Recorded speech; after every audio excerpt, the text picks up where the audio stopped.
Of the early internet stories, there are few as infamous as the Final Fantasy house. Though the details are unclear to most who remember it, its reputation is still sometimes invoked on forums in reference to terrible housemates or the eccentric potential from online communities, especially fandoms. What's more, it was one of the main channels through which internet users were introduced to the otherkin phenomenon. So what was the Final Fantasy house?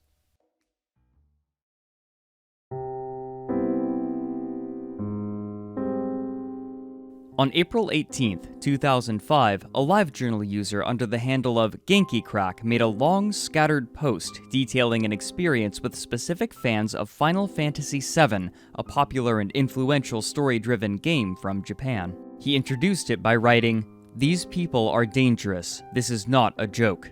This is my experience with them." He began by explaining his place within the fandom. Quote, "Most people watching the journal now probably don't know this, but back in the day, I ran a pretty popular website devoted to the characters Cloud and the very minor character, Zack, from Final Fantasy VII. It was really the only comprehensive one out there about the two, which was why it got such notice. I was used to receiving fan mail or other people's fan art, which I'd put up on the website." Unquote. At the time of his alleged experience, he explained that he was a college freshman and a heavy drinker. In 2002, he was contacted by a person calling herself Hojo, referencing the mad scientist villain from the game, and the two began conversing with each other occasionally over AOL Instant Messenger. Hojo had her own fan site dedicated to her namesake, and following the same pattern, she began calling the writer Zack after his site. At the time, he thought nothing of this. Sometime after, he was introduced to Hojo's wife, who went by Genova, or Jen, after an ancient evil and alien creature from the game. The writer describes their first encounter online. Quote, "Then came a good old bombshell. I was asked if I had any memories of past lives. I do believe in past lives. I think it's a pretty valid cycle given how many cultures believe in it. So I told her no, I didn't, but I did believe in it. I should never, ever have said that. It was like inviting the vampire into my house. Jen's attack was swift and sure. She began in a flurry explaining things to me, how there are alternate universes. Do you grant me that? Sure, there could be. And in those universes, maybe, just maybe, video games actually happened. I thought it could be plausible, because I like imagining anything's possible. Through all of this and all this flurry, she tells me that she thinks in a past life, I was Zack from Final Fantasy VII. Think about it, she said. You're both country grown. You both have that instinct of dragging off friends who could be left behind. You'd take a bullet for someone, right? You say you don't believe in magic or any of that, and he wanted to be a mercenary. For all of his 5 or 6 lines, you have a similar speech pattern. You even live in a basement like he was locked in one, and you hate it. Addle your brain with freshman idiocy and vodka, and this will suddenly make sense. Sure, maybe I'm not him now, I said, but it was possible." Unquote. The writer agreed to meet them in the town of State College, Pennsylvania that winter to stay at their apartment a week before Christmas. He was met at the bus stop by Hojo, wearing a lab coat, who escorted him back to where they were living. Quote, "When we arrived at the apartment, Jen, who insisted I call her Genova and would often refer to herself as Jenny Nova, came storming up to Hojo and I, screaming in Hojo's face. I have no idea what it was about. She was wearing a purple skirt pulled up around her breasts. It looked like she had just got out of bed, and I was, to say the very least, intimidated. About 3 seconds later, she whirled around in a quick change, suddenly the nicest person ever. Whatever she was mad about was out the window." About this time, I started to realize, though, Jen wasn't role-playing when she talked about her children and other selves. Jen is what the internet calls a soul bonder, or in other words, batshit loony. She believes she has a lot of people living in her head talking, and when she wants to take on a personality that best fits a situation for her personal gain, she acts one out. I.e., if she wanted to get sympathy, she would raise the pitch of her voice and pretend to be an innocent child." Unquote. Despite these occurrences, the writer's overall experience was positive, and he would frequently return for visits, each time paying $300 for a bus ticket. With every visit, he would meet someone new, many of them soul bonders themselves. Jen would frequently ask for money to buy food, and the writer would relent, feeling a sense of obligation. She would also attempt to help the writer and others grow more attached to whatever Final Fantasy character she had assigned to them. This was achieved through various means, including pantomimed magical battles and a past life regression involving laying on the floor and listening to music from the game. In one instance, on a trip to the college, she and Hojo locked the writer in a soundproof room past the point of panic to help him, quote, remember being Zack. Another time, when meeting someone soul-bonded to the character Eris, Jen attempted to coax them into sleeping together. To this end, she announced that she was going to lace their food with aphrodisiacs, but whether she actually did so or not, her demands were not realized. As strange as these instances were, however, they were not enough to dissuade the writer when Jen and Hojo proposed that he move in with them.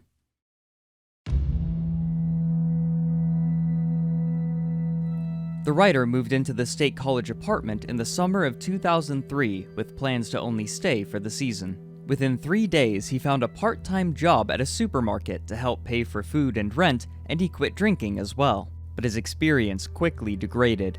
Quote, I can't even say what came first, chicken or egg, but let's just say that after 1 week, I was getting sick of it. I was the workhorse. I guess because I was Zack, I was therefore the manly man, as opposed to Jen the Cetra Queen or Hojo the frail scientist. Jen quit her babysitting job and refused to look for another one. I was the one who had to carry groceries to and from the house, the one who made the money to feed everyone, the one who had to fix or move furniture when it needed to be fixed or moved. My computer could rarely get online because Jen was on almost 24/7. The rest of the time she would watch me as I typed, so I could never make a journal entry that read something along the lines of, Jen is abusing me, help me God, I'm tired and I want out of here. Unquote.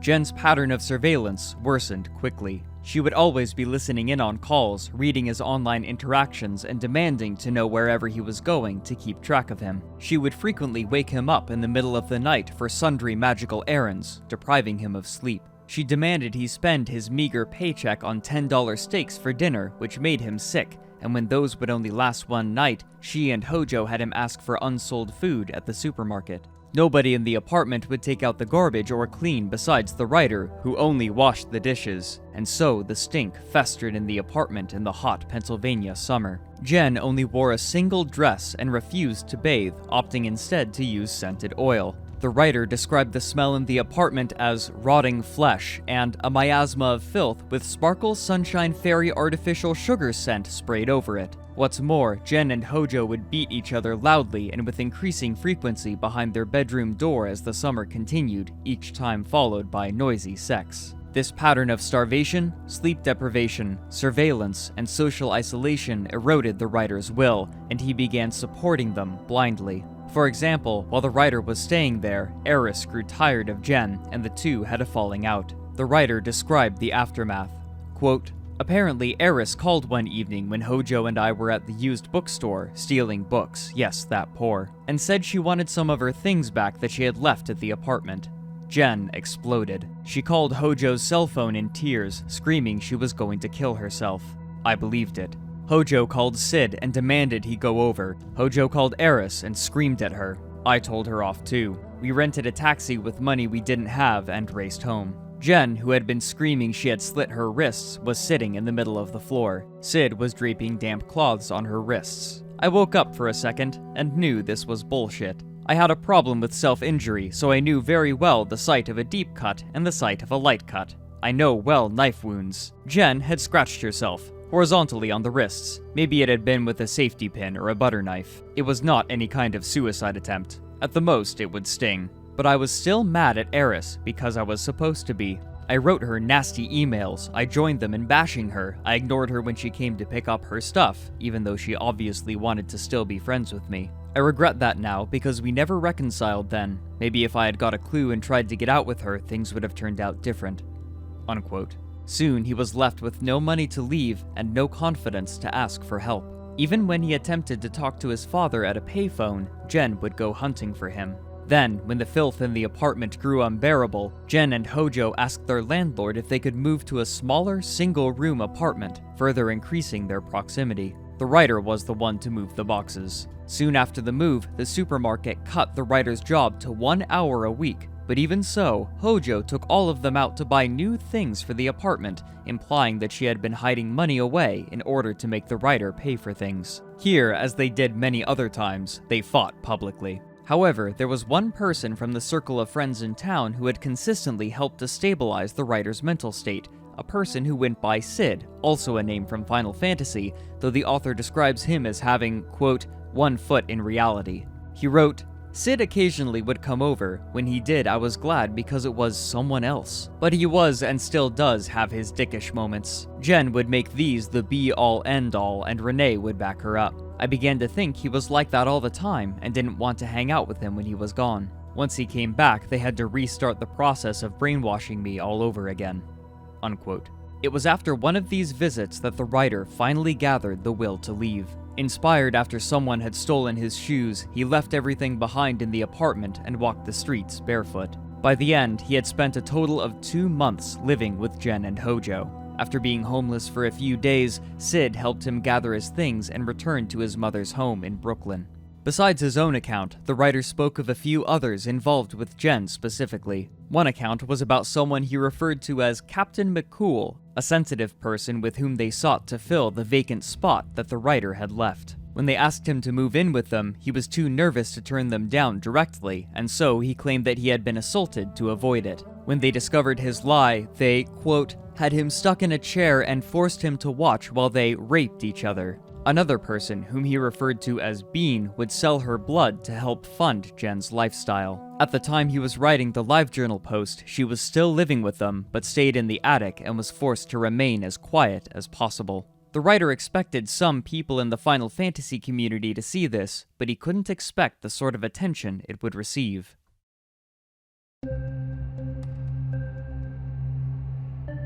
Word spread quickly about the LiveJournal post, and many fans of Final Fantasy, as well as Soulbonders, commented that they had heard some details about Jen and the group in State College, but hadn't known the extent of their behavior. Others who already knew her found these claims unsurprising. Beyond the community, however, this story gained interest on forums, including 4chan, who treated it with disgust and fascination. It was soon adopted into general knowledge as a way to reference poor living conditions and soulbonders, a subsection of a group known as Otherkin. It was here that the infamous story earned its generally recognized name and misnomer, the Final Fantasy VII House, or often just the Final Fantasy House. Though the rest of the internet would sometimes question its veracity, the writer's account seemed generally accepted within the Final Fantasy community. He began to receive testimony from other people affected by the group, many of them people he had met during his time at the apartment. To share their correspondences, he created a website where he cataloged the accounts of those who approached him alongside his own. Due to the limited archival information available, it's difficult to say the rate at which he updated the site with new accounts, but it appears he was receiving them as late as 2006, with each person represented by a pseudonym. Some of these accounts were from people mentioned in the original LiveJournal post, and they helped elucidate the practices of the group and enunciate Jen's and Hojo's behaviors. These accounts suggest an air of amateurishness yet charisma to everything Jen did. For example, one account from someone going by Zarla wrote, quote, there were also tarot card readings and such while we were there. Jen had the same tarot deck I had as a kid, the Tarot of the Cat People, and she told my fortune using the exact same method outlined in the little booklet that came with the cards. I can't remember anything really specific about the readings, except there was always mention of something coming after me or something, thus the coughing. If I remember right, later we were playing with a Ouija board and that something or someone was again trying to contact us. Unquote. These accounts would also unanimously support the assertions about Jen from the original writer. One of the oddest entries, however, was an open letter prefaced by the LiveJournal writer. Quote, the following was taken from the Wayback Machine. It is posted without consent of the original author, and I want to make that damn clear. She has nothing to do with it being here, so don't involve her. It is being backed up here due to the fact that it contains some current information that I felt should be edited out, like names or references to other people uninvolved. As far as I know, the original author is now happily farming turkeys in Idaho. Don't hassle her. This was written in 2003. The article itself is apparently written by another active member of the soul bonding community, though clearly no longer associated with Jen, under the pseudonym Candy Wrapper. The introduction to the letter reads, Genova, when I became your apprentice, you told me to shut up and not argue with you. Apparently, a sorceress is supposed to be a creature who blindly accepts the opinions of the authorities, even when she firmly believes that they are wrong.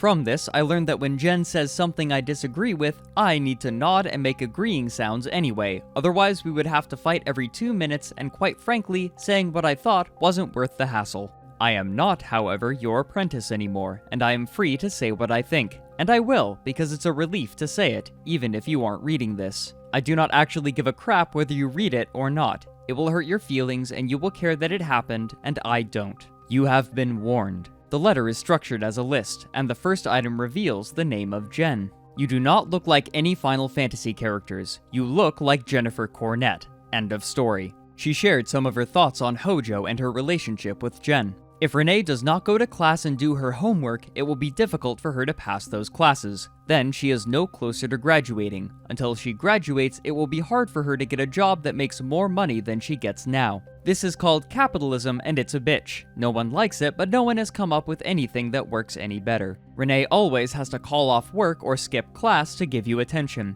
She does this because she loves you. Love makes people do irrational and reckless things. This is one of them. That does not make it a good idea. You are wrecking Renee's life. It is wrong to do so, even if you have her permission. A few other choice lines read, "You have no money because you keep spending it on things you want. Anything you want is not automatically a magical item. There may be potential magic in everything, but then there's magic in things you don't bother to look at.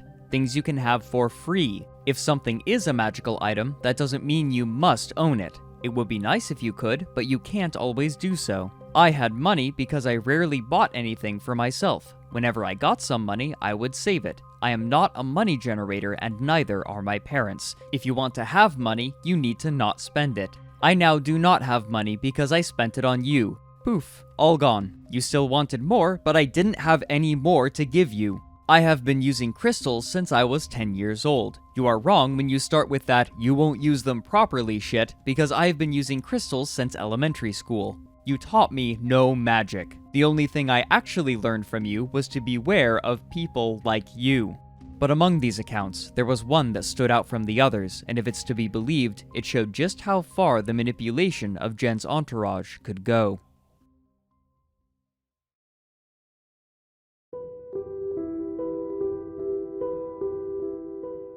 In November of 2005, the LiveJournal writer entered email correspondence with a woman who went by Mela. Mela had apparently known and bonded with Jen in a Utah boarding school, and rediscovered her online through an open letter. Though the quote in the email isn't quite the same, it's highly likely that the letter Mela discovered was the list written by Candy Wrapper. Hoping to reconnect, Mela asked the author of the letter for Jen's information, and sometime after, she visited Jen's residence for 2 weeks. Here, she claims Jen was able to convince her to spend $2,000 on various objects and food by asking only for small amounts at a time. Sometime afterward, likely in 2005, Mela made the decision to begin living with them.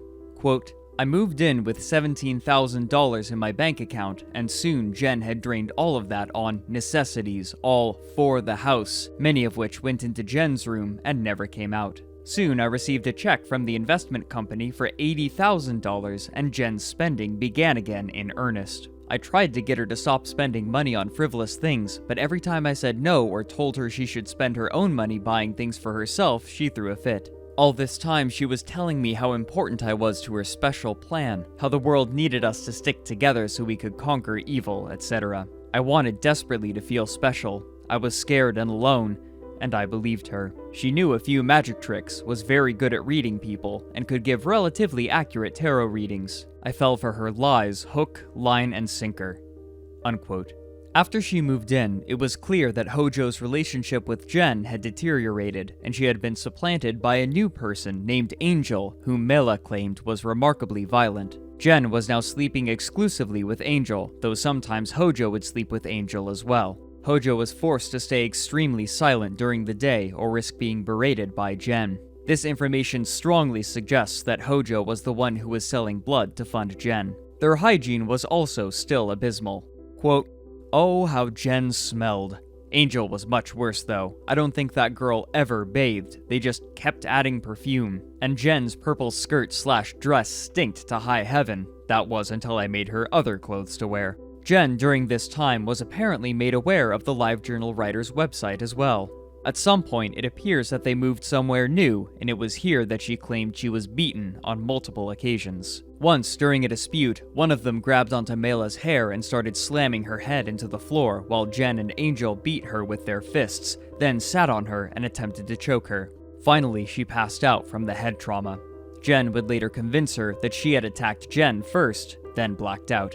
Eventually, Mela would tolerate no more, and she kicked them out. Much like their apartment, the house was left a mess, which Mela documented with photographs. They also had stolen numerous objects upon their departure, including board games, fabric, and a set of corsets, though her demand for back payments of rent, quote, in excess of $10K, is suspiciously inexact. While this account is consistent with other reports of the group's behavior, there was no method by which anyone could verify the veracity of any of them, instead leaving only the word of the writers.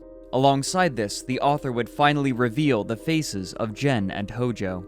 In the frequently asked questions section, he wrote, "Is this photo Vincent/Jen/Hojo? 90% of the time, no. This was Jen in 1999. She got fatter and dirtier. This was Renee in 2000. She looks the same." In response to this attention, Jen and Hojo began to frantically delete most traces of themselves online, and even with their names publicly available, nobody could find them. After this, the attention on these stories began to wane. But only a few years after the accounts were posted, the Final Fantasy house would return in a way that nobody expected and, at first, seemed entirely unrelated.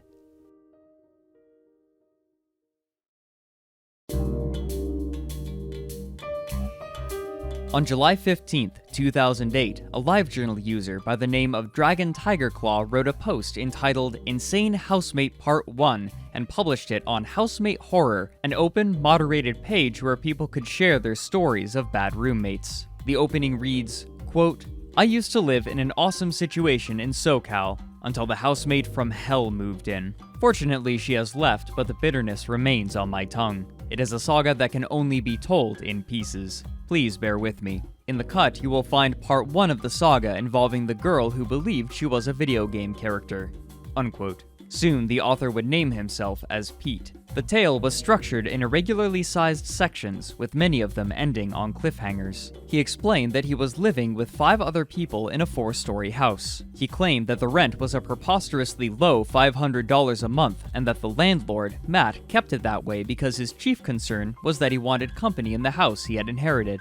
However, his standards for roommates were high. They all had to have stable income and employment and be at least 25 years old. The woman who was chosen after their screening process was kept anonymous by Dragon Tigerclaw and was given the placeholder name Sarah, who moved in without much trouble. She claimed to be a 27-year-old computer programmer who already had a job in the area, but when she went back to work after the move, she returned saying she was laid off. When others offered to help her find new work, she consistently delayed accepting it, which made them suspicious. But much more striking was her connection to a particular game. Quote, "In the 3 weeks that followed, Sarah was still unemployed. She spent all her time playing video games in the family room. She would play the same game over and over, some crappy-looking RPG from the 90s. It had an unpronounceable name, but Sarah said she was bonded to the game. She also told us that she changed her name to be that of one of the game characters. Upon further discussion, she explained that she believed she was the human incarnation of this character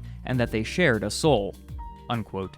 Pete refused to reveal what character she was claiming to be, however, since it would be identifying information. This game would, in the second update, be revealed to be the Japanese RPG Suikoden, released in 1995. Soon afterwards, a friend of hers came to visit the house. She also believed herself bonded to a Suikoden character, specifically Sasarai, but since Pete could neither spell nor pronounce it, he simply called her something. After spending a week together playing video games, they picketed a barbecue that the rest of the housemates were having. Though they had been given vegetarian options to join, they refused on moral grounds, denouncing them for eating meat. After they were aggressively told off, they were asked for a house meeting, which took place in March, to discuss whether or not Sarah would be allowed to stay. Sarah attempted to explain herself. Quote, "Sarah lifted her head and started to talk. She started with, 'I am sorry, but you have to understand where I am coming from.' She also said, 'Lots of people can't understand me because I have such a high intellect, it is beyond their grasp.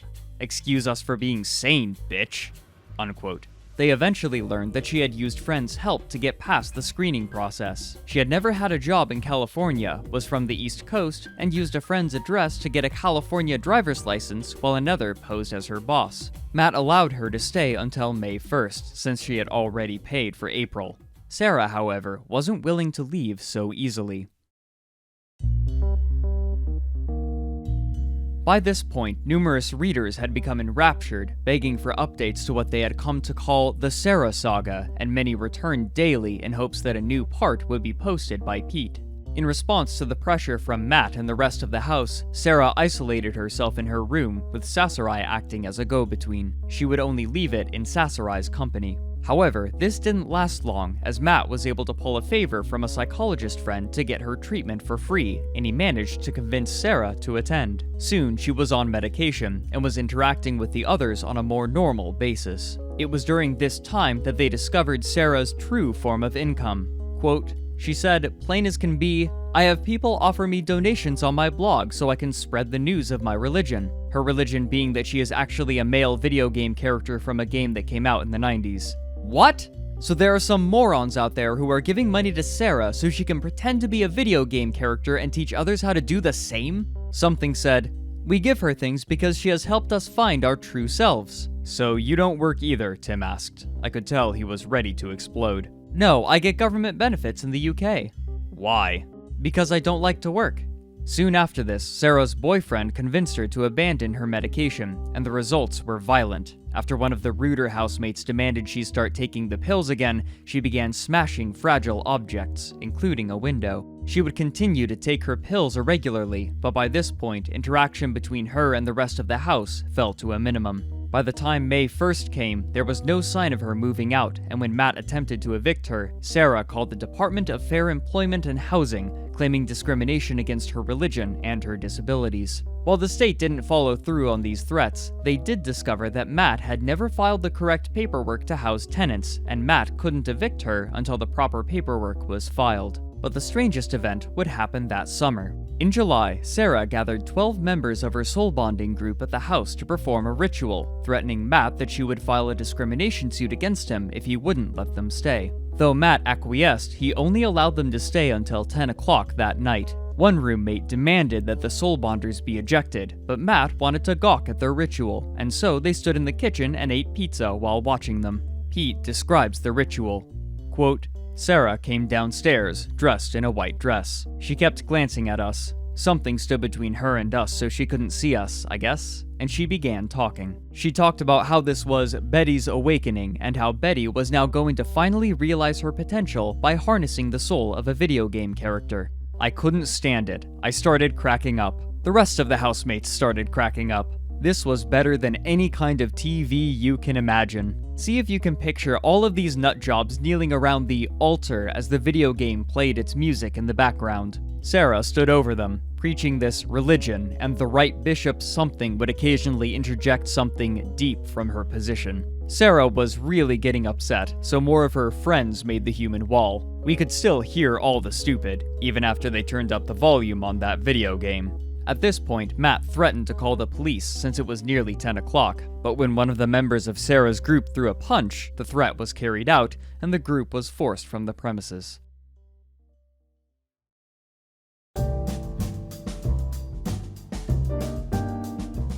After this point, other members of the house would share some of their experiences, but as they did, readers grew more suspicious. Before this, many people had been doubting the veracity of the claims made by Pete, but when the other housemates began to write in a similar fashion to him, it made them even more dubious. These disagreements eventually spiraled into arguments whose full scope was not archived before being deleted, but they were apparently severe enough for the moderator of Housemate Horror to write a post regarding them. Also in this post was a surprising and unexpected piece of information.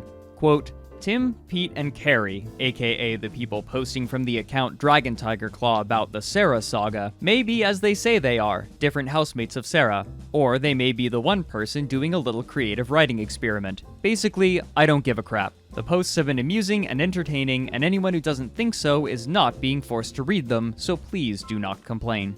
Farther down, the mod continues. It has been brought to my attention that a post was made by someone who was claiming to know Sarah, and that the posts made by DTC were false and harassing blah blah wah blah. This same person, Jay Eckhart, sent me an email before they made that post, requesting IP address information on the poster of the Sarah stories in order to catch the culprit making these false and harassing posts. I declined, as I do not think giving out personal/identifying information such as IP addresses on members of my community without their permission is really a good thing to do you? Also, I have no proof that this person is really representing Sarah or that the posts made about her are false. I have no proof that they are true either, but until I get proof either way, I think the best thing is to not take any drastic actions. They requested I not tell DTC about them contacting me, and I intended not to, simply because it was the most neutral action to take, but then they made that post and made their intentions public. So I feel fine with telling you all, including DTC, about the email now.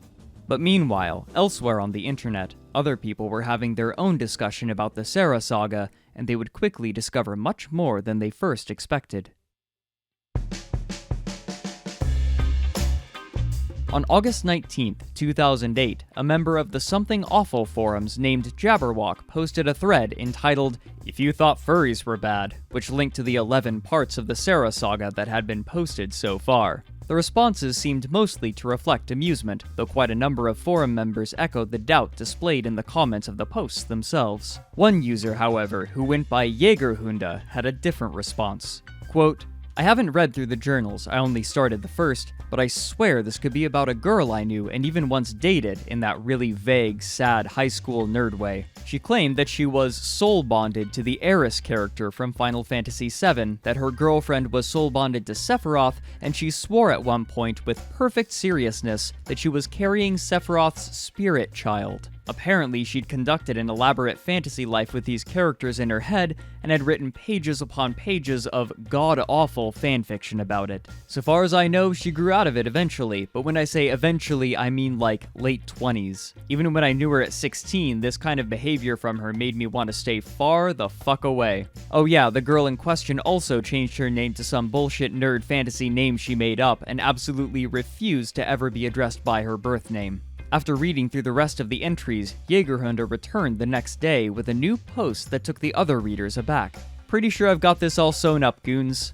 Allow me to introduce you to Catherine Rain. By pure chance, Jägerhunde had been in a small writing club in high school with Catherine, and still knew her Flickr account, her DeviantArt account, and her LiveJournal account. They also discovered the Flickr account of someone cosplaying as Sasarai, who had numerous pictures of both herself and Catherine. One of these images credited her as Catherine Silverberg, Silverberg being the surname of a family of characters from Suikoden known for their tactical prowess in war. Other photographs had Catherine in a white dress, something that Sarah had worn in the Sarah Saga. But the most telling piece of evidence Jägerhunde discovered was legal paperwork of her name change. By searching for her name in the county archives, he was able to discover her court schedule for when she legally changed her name. Though the accounts of Pete and his housemates were still doubted, the identity of Sarah seemed almost certain. They also were able to track down the website that this soul-bonding community was using to proselytize curious internet users. Another person rediscovered the pamphlets that they would hand out at conventions. Part of it reads, "The runes are devoted to preserving the natural order of life. While it can't be denied that their bearers have often experienced great hardship as a result of bearing the runes, we know that this is due to inexperienced bearers with no magical training, suddenly and unexpectedly receiving the runes' gifts. With no knowledge of how to live in harmony with these powerful entities, they can't control the vast forces raging in turmoil inside themselves. But if people were taught to listen to and understand the runes, we could have the healthy, positive relationships with them that we were always meant to have." The end of the pamphlet encourages readers to contact Bishop Sasarai. After looking through the information on the Final Fantasy house, Jägerhunde made another assertion, that Catherine had also been deeply involved with Jen and Hojo. He believed that she was in fact both Candy Wrapper, the person who had written the list on the website, as well as Eris, the apprentice that Jen had lost. Catherine had also been attending the University of Delaware during the events of the Final Fantasy house, only a 2-hour drive from State College. It appeared that, after these two distanced themselves from one another, Catherine began her own soul-bonding community based on the Suikoden games, gathering followers over the years. Though the evidence linking the two was circumstantial, the specificity of it left little doubt, and this revived interest in the Final Fantasy house enough that new people were again discovering it.